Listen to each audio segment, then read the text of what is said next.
क्योंकि फौज एक ऐसा अंग बन गया कि जिसके ऊपर कभी किसी ने कोई ध्यान दिया ही नहीं। तो जिसकी जो मनमानी चल रही थी वो चलती रहेगी। एक छोटा सा मैं एक बात कह देता हूँ, हमारी जो महामहिम राष्ट्रपति हैं वो तीनों सेनाओं की सुप्रीम कमांडर होती है, दलित वर्ग से आती है, दलित जनजाति वर्ग से।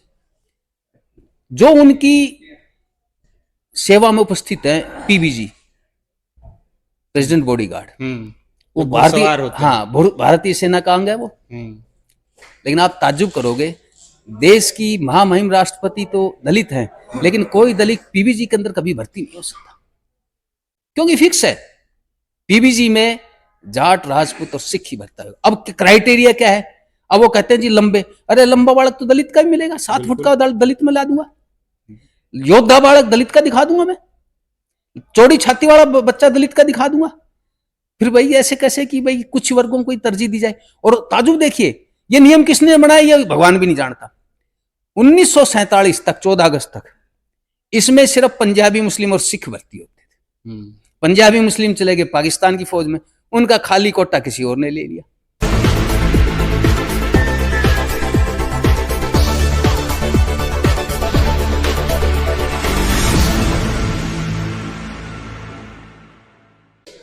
नमस्कार, नवजागरण लाइव में आपका स्वागत है। अभी हम यहाँ पे सेना में भर्ती को लेके एक प्रेस कॉन्फ्रेंस किया गया है। भर्ती में जो दिक्कतें हैं उसको लेके, बहुत सारी कमियां हैं। हमारे देश के जो युवा हैं, जो बेरोजगार हैं, वो लगातार मेहनत तो दिन रात करते हैं कि उनको सेना में भर्ती होना है, लेकिन जब वो छंटते हैं तो उनको ये नहीं पता होता कि इसलिए वो छंट गए क्योंकि उनके जाति का न रेजिमेंट है और न कोटा है, इसलिए उनकी भर्ती नहीं हुई है। हमारे साथ यहाँ ईश्वर सिंह यादव जी और राजीव संघ हमारे साथ हैं, और इनसे जानते हैं कि क्या विशेष इसमें जो कमियां हैं जिसको सामने लाने का आप लोग प्रयास कर रहे हैं। सर, सबसे पहले स्वागत है। धन्यवाद जी। बताइए सर, क्या आप लोग कहना चाहते हैं सेना में भर्ती को लेके, क्या क्या कमियां हैं? देखिए, जो फौज में भर्ती का आधार अंग्रेजों ने 1857 की क्रांति के बाद बनाया, वो बादस्तूर आज भी जारी है। उन्होंने जो फौज खड़ी कराई अंग्रेजों ने 1857 में, जो उनके साथ थे उनके हितों की रक्षा करी गई, जो उनके विरोध में लड़े उनको हर तरह से खत्म करने की साजिश रची गई। तो आप देखिए, सबसे पहले तो जो अंग्रेज लाए वो उन्होंने क्या करा कि एक ऐसी प्रणाली खड़ी कर दी फौज में जिसकी वफादारी उसकी जाति, उसके धर्म और इंग्लैंड की महारानी के प्रति थी, न कि देश के प्रति, क्योंकि उस टाइम देश तो था ही नहीं। ठीक है, वो चलता रहा। अंग्रेजों ने अपने हितों की रक्षा के लिए अपने उस ढांचे को खड़ा करा, लेकिन जब 47 के अंदर 1947 में मुल्क आजाद हुआ और हमारा मुल्क हमारा खुद का, तब भी अगर ये व्यवस्था चले तो फिर आप उसको जस्टिफाई कैसे कर सकते हैं? हमारा बच्चा गांव देहात का, देखिए सेना में सिपाही के रूप में तकरीबन 99% जो बच्चा जाता है वो गांव देहात का जाता है। वो गांव देहात का बच्चा, उसके पास साधन नहीं होते, संसाधन नहीं होते, उसके पास 2 ही मौके होते हैं, क्या तो हल चलाएगा यानी खेतीबाड़ी करेगा, या वो हथियार चलाएगा यानी देश सेवा के लिए भर्ती हो जाएगा फौज के अंदर। अब क्या है कि पहले तो ऐसा होता था कि हमारे बच्चे क्योंकि गांव देहात के बड़े तगड़े जिस्म के होते हैं, तो अपनी छाती नपवाते थे, दौड़ भाग पूरी करते थे और भर्ती हो जाते थे। अब धीरे धीरे हमने पिछले 30-40 साल में ये देखा कि हमारी जो सैन्य परंपरा थी, हमारा जो इलाका जिसको नर्सरी ऑफ सोल्जर्स बोलते थे, सैनिकों की खान बोलते थे, जिसके घर घर में फौजी था, वहां अब हालत ये होगी, गांव में पूरे साल में 5 बच्चे भी भर्ती नहीं हो रहे। तो हमने जब इसके बारे में चिंतन मंथन किया कि क्या हम शारीरिक रूप से कमजोर हो गए, या हम अपनी सैनिक परंपरा में विश्वास नहीं कर रहे, उसको आगे बढ़ाना नहीं चाह रहे, वजह क्या है? तो पता चला हमारी तो वैकेंसी धीरे धीरे खत्म करी जा रही है। अब वो वैकेंसी नहीं है क्योंकि कोटा प्रणाली है फौज में मोस्टली। अब उस वैकेंसी में जब हमारी जो है बच्चे तो भाग लेने जाते हैं 2 लाख और भर्ती होते हैं 20 बच्चे, तो फिर हमारे धीरे धीरे हमारे तो वहां जो हमारा जो हिस्सेदारी है वो जो एकदम धीरे धीरे खत्म हो जाएगी, उपस्थिति खत्म हो जाएगी। और फौज के ढांचे को सन 47 में देश के हिसाब से, देश के हितों के हिसाब से बनाना चाहिए, वो नहीं बनाया। अब ये इसके अंदर क्या है कि ये बदमाशी भाई वो जो अंग्रेजों ने शुरू करी उसका कहीं ना कहीं तो अंत होगा। हमें सजा इसलिए मिली कि हम देश हित में अंग्रेजों के खिलाफ लड़े, हमें इसका कोई अफसोस नहीं है। आज भी हम देश हित के लिए लड़ेंगे। लेकिन जब मुल्क आजाद हो गया, देश अपना है, फौज अपनी है, नियम अपने हैं, कानून अपना है, डेमोक्रेसी अपनी है, तो फिर जो अंग्रेजों का बनाया हुआ जो सारा ढांचा है, क्या तो उसमें सुधार करो। जिसने देश के लिए जितना खून बहाया है, जिसने देश के लिए जितना बलिदान दिया है, जिसके अंदर कैलिबर है, जिसके अंदर लड़ने का मादा है देश के लिए, उसको आप मेरिट के बेस के ऊपर भर्ती करो, या उसको जो है उसकी जो भर्ती प्रणाली है उसमें उसको भी सुनिश्चित किया जाए कि भाई उसको भी फेयर सिलेक्शन हो। जी, हमने जैसे कि प्रेस कॉन्फ्रेंस में सुना आप लोगों को, उसमें साफ ये पता चला, जो आपने डॉक्यूमेंट्स भी दिए हैं, जो इन्फॉर्मेशन आपने लिया है सेना से, कि जितने रेजिमेंट हैं उसमें 6-7 रेजिमेंट हैं जो जाति के आधार पे हैं, और 6-7 ही हैं जो रीजन के आधार पे हैं। इसके अलावा कोई नहीं है। तो देश में इतनी जातियां हैं जो इनमें कहीं फिट नहीं बैठती, तो उनके युवा तो कभी इस सेना में नहीं आएंगे। देखिए, तकरीबन 70 से 75% जातियां तो किसी भी रूप में घुस ही नहीं सकती हैं जनरल ड्यूटी सोल्जर्स के अंदर, जहां पे क्लास कंपोजिशन, ठीक है ना। अब हालत ये है कि ये जो सच्चाई है वो इस देश के 1% आदमी को भी मालूम नहीं है।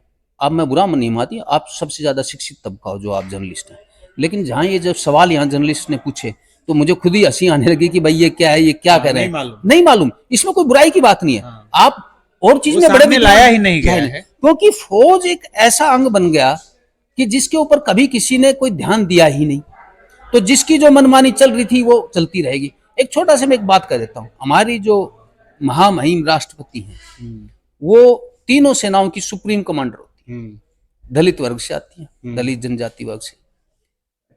जो उनकी सेवा में उपस्थित है पीबीजी, प्रेसिडेंट बॉडीगार्ड, वो भारतीय, हाँ, भारतीय सेना का अंग है वो। लेकिन आप ताज्जुब करोगे, देश की महामहिम राष्ट्रपति तो दलित हैं, लेकिन कोई दलित पीबीजी के अंदर कभी भर्ती नहीं हो सकता, क्योंकि फिक्स है पीबीजी में जाट, राजपूत और सिख ही भरता है। अब क्राइटेरिया क्या है?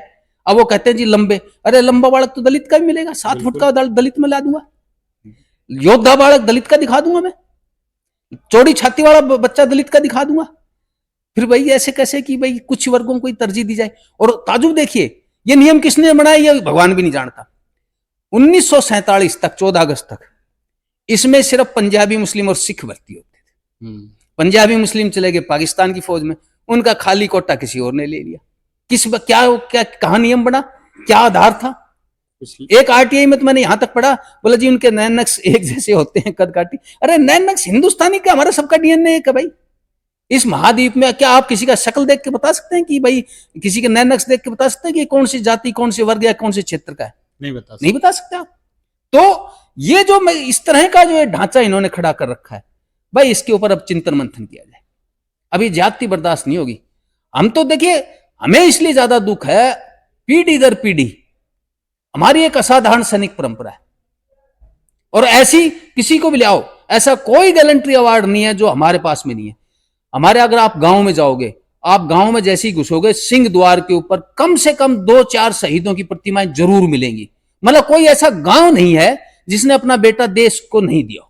कहां की बात कर रहे हैं आप? मैं, ये अहिरवाल क्षेत्र है, हरियाणा, राजस्थान, दिल्ली, पश्चिमी उत्तर प्रदेश के। तो ये जो एरिया था, ये अपने बगावती सुरों के लिए बड़ा फेमस था। 1857 की क्रांति में ये फिरंगियों के खिलाफ लड़े, और सजा के तौर पे जो है हमारी भर्ती अंग्रेजों ने बिल्कुल बंद कर दी, और वो सजा आज भी बरकरार है। भाई मुल्क से अंग्रेज तो 47 में भगा दिया गया, लेकिन काले अंग्रेज हमें आज भी वो सजा क्यों बाद दस्तूर जारी किए हैं? कम से कम देश के सच्चे बेटों के प्रति अभी तो ईमानदारी के साथ जो है उनकी समस्याओं के ऊपर एक बार चिंतन मंथन होना चाहिए। चलिए, आप लोग इस मामले को लेके सामने आए, अब इसको आप कहाँ लेके जाना चाहते हैं, कैसे आगे बढ़ाना चाहते हैं? देखिए, आम आदमी तो कर क्या सकता है? देश में आप सब देख लो आज, जो हिसाब, जैसे अगर आज ये कोई और मुद्दा होता तो शायद मीडिया भी टूट के पड़ती, वो भी नेशनल मीडिया। अब ये क्या है कि आम आदमी की कोई सुनवाई तो है नहीं। लोकतंत्र के नाम पे कई जगह ऐसा लगता है कि भाई सबकी सुनवाई है नहीं। तो अब ये है कि इसको धीरे धीरे, क्योंकि पहले तो कोई भी आदमी इस चीज को डिस्कस करने के लिए तैयार ही नहीं था, तो एक जन जागरण सा एक मुहिम चली जा रही है। खासतौर से यूथ को बताया जा रहा है कि भाई फौज में हो क्या रहा है, बुद्धिजीवियों को बताया जा रहा है, ताकि मूल जो समस्या उसके बारे में तो पता चले। पहले तो ऐसा हो रहा था कि आम आदमी सोचता था कि सब कुछ सही चल रहा है, देश हमारा है, संविधान हमारा है, कानून हमारे हैं और सबके जो हितों की रक्षा फंडामेंटल राइट्स की करी जा रही है। लेकिन यहां तो कुछ और ही तमाशा हो रहा है। तो ये इसका एक तरीका लोकतांत्रिक उससे देखो, अब वो दौर नहीं रहा है कि आप जो है किसी तरह के बलवाया उससे वो करो। लोकतांत्रिक व्यवस्था में सबसे बड़ी बात यह है चेतना लाई जाए, सच्चाई को सामने लाया जाए और फिर जो है सच्चाई और जो है नियमों के सामने तो सब कुछ सुनना ही पड़ेगा, बदलाव तो आएगा ही, आज नहीं तो कल आएगा। चलिए, वाकई आप लोगों का जो प्रयास है वो काबिले तारीफ है और हम उम्मीद करते हैं कि इसमें बदलाव आएगा। और जहाँ तक आपने जो जिक्र किया, ये वाकई दुर्भाग्य है देश का कि देश के सर्वोच्च पद पर बैठी हुई हमारी जो महामहिम हैं वो तो एक दलित हो सकती हैं, लेकिन उनके सुरक्षा में लगे जो सुरक्षा गार्ड हैं वो दलित नहीं हो सकते, वो ब्राह्मण नहीं हो सकते, वो कुर्मी कोयरी नहीं हो सकते। उनकी जातियां फिक्स हैं, वो यही 2-3 जातियां हैं जिनसे अगर वो जन्म लेते हैं तो वो राष्ट्रपति की सुरक्षा में लग सकते हैं, अन्यथा वो कभी इसका सपना नहीं देख सकते। ये आज़ाद भारत की एक खुली दास्तान है जो आप लोगों के सामने है और देखते हैं आगे ये प्रयास जो है इन लोगों का कितना रंग लाता है। तब तक चलिए, आपने अपना कीमती समय दिया, इसके लिए बहुत बहुत धन्यवाद। धन्यवाद और उम्मीद करता हूं कि जो राष्ट्र के हित की बात है, राष्ट्र के हित के मुद्दे हैं जिनको आप ये नहीं कह सकते भाई राजनीतिक दलों या राजनीतिक विचारधारा से जुड़े हो, जो एक आम आदमी से जुड़े हैं, तो जो चौथा स्तंभ जो मुख्य है, जो देश की आंखें खोलता है और सच्चाई सामने लाता है, वो इसी तरह इसको आगे बढ़ाता रहे। धन्यवाद, शुक्रिया, जय हिंद।